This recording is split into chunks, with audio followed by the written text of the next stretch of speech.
El portavoz del Grupo Municipal Socialista, Joan Calabuig, mantuvo una reunión con el presidente del Valencia Club de Fútbol, Manuel Llorente, a quien le dio todo su apoyo para sacar adelante las obras del Mestalla. Calabuig cree que la reanudación de estas obras es una buena noticia para la ciudad y para la creación de empleo. El portavoz socialista cree que detrás de esta operación está también el interés general, pues el club se ha comprometido a entregar al ayuntamiento los nuevos solares que estaban en el trato junto con 28 millones de euros. En estos terrenos, destacó, podrán construirse equipamientos importantes para los barrios, como el polideportivo de Benicalap, incluido en el proyecto y garantizado ahora por todas las partes. Es muy importante el que se desbloquee la situación actual. ¿Por qué? Porque en principio la continuidad de las obras en el campo de fútbol es buena para la ciudad, reactiva nuestra economía, genera empleo y por lo tanto en estos momentos, desde nuestro punto de vista, las decisiones que han tomado van en una línea yo creo que correcta. En segundo lugar, de acuerdo con nuestros valores y principios, obviamente el interés general es una cuestión fundamental y en ese sentido decir que también ya en los diálogos previos que hemos tenido,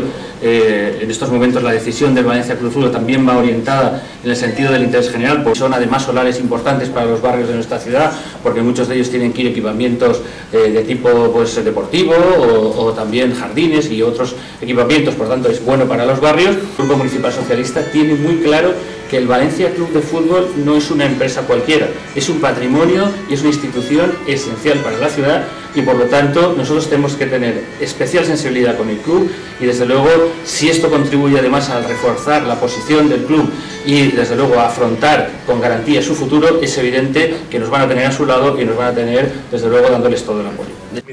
Por su parte, Manuel Llorente agradeció el apoyo de Joan Calabuig y del Grupo Municipal Socialista y explicó que en este momento el club está trabajando para presentar al Ayuntamiento y la Generalitat Valenciana el proyecto y agilizar los trámites que permitan el inicio de las obras cuanto antes. Llorente cree que si todo va bien, los trabajos podrían comenzar antes del verano. Estamos pidiendo a todas las, las partes implicadas que nos faciliten,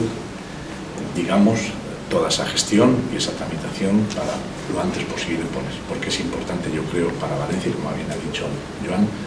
para Valencia, para los valencianos, el Valencia Club de Fútbol es la sociedad civil más importante ahora mismo de la Comunidad Valenciana y también es importante que se reinicien las obras y que se vean clubes ya trabajando también aquí en Valencia, ¿no?